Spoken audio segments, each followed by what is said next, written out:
नमस्कार हमारे सभी प्यारे साथियों, हमारे इस यूट्यूब गेट गाइडेंस में आप सभी का बहुत बहुत स्वागत है। आज की इस वीडियो में हम न्यू जॉब वैकेंसी अपडेट्स की बात करने वाले हैं, जो कि किसके द्वारा दिया जा रहा है, एनआरसी एनसीआरटीसी के द्वारा। इसका फुल फॉर्म है national capital region transport corporation limited.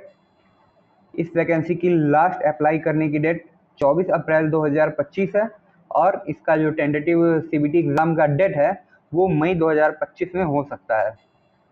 अब बात करें अगर वैकेंसी डिटेल्स की, तो इसमें हमें कुछ डिटेल्स देखने को मिलते हैं, जैसे कि जूनियर इंजीनियर पोस्ट इलेक्ट्रिकल के लिए। इलेक्ट्रिकल के जूनियर इंजीनियर के लिए आपको टोटल 16 पोस्ट आपको देखने को मिल सकते हैं। इसके अलावा इलेक्ट्रॉनिक्स के जूनियर इंजीनियर के लिए आपको 16 पोस्ट देखने को मिल रहे हैं। यहाँ पर मैकेनिकल के जूनियर इंजीनियर के लिए आपको 3 पोस्ट देखने को मिल रहा है और सिविल के जूनियर इंजीनियर के पोस्ट के लिए आपको 1 पोस्ट देखने को मिल रहा है। अब बात करें अगर और भी कौन की वैकेंसियाँ हैं, तो इसके लिए आपको प्रोग्रामिंग एसोसिएट के पोस्ट पर 4 वैकेंसी देखने को मिल रही है। असिस्टेंट एचआर के पोस्ट पर आपको पूरे 3 वैकेंसी देखने को मिल रही है। असिस्टेंट कॉर्पोरेट हॉस्पिटैलिटी के लिए आपको 1 वैकेंसी देखने को मिल रही है।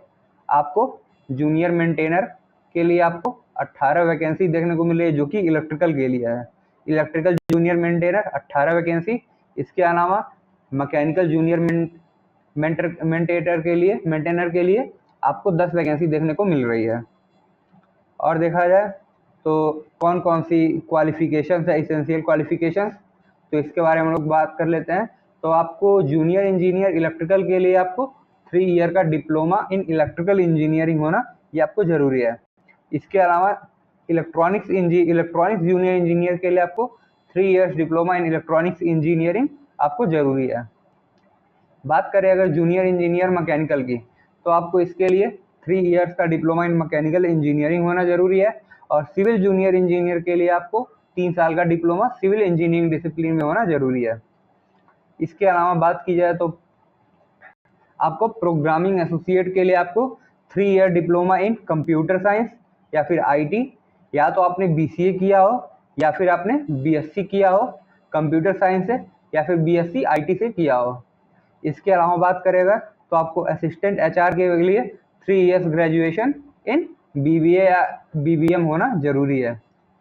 बात करें अगर असिस्टेंट कॉर्पोरेट हॉस्पिटैलिटी की, तो इसके लिए आपको ग्रेजुएट इन होटल मैनेजमेंट और इक्विवेलेंट ये होना ज़रूरी है। और जूनियर मेंटेनर इलेक्ट्रिकल के लिए आपको आईटीआई एनसीवीटी और एससीवीटी से सर्टिफिकेट इन इलेक्ट्रीशियन ट्रेड और इक्विवेलेंट ये आपको जूनियर मेंटेनर इलेक्ट्रिकल के लिए होना आपकी ज़रूरी है। अब बात करें अगर जूनियर मेंटेनर मैकेनिकल की, तो इसके लिए आपको आईटीआई एनसीवीटी और SCVT certificate in fitter trade और इक्विवेलेंट ये आपको इसेंशियल है। अब बात करें अगर सबसे मेन की सैलरी कितनी मिलेगी हमें, तो इसका जो पे स्केल और लेवल है, पे स्केल है 22,800 से शुरू होकर के 75,850 तक जाएगी और इसका लेवल NE5 है। जबकि जूनियर इंजीनियर इलेक्ट्रॉनिक्स के लिए आपकी सैलरी भी 22,800 से 75,850 तक जाएगी और इसके लिए भी NE5 पे स्केल लेवल है। अब बात करें अगर जूनियर इंजीनियर मैकेनिकल की, तो इसके लिए भी 22,800 रुपये से 75,850 तक जाएगा और ये आपको NE5 इसका लेवल है। जूनियर इंजीनियर सिविल के लिए भी सेम 22,800 से 75,850 NE5 तक।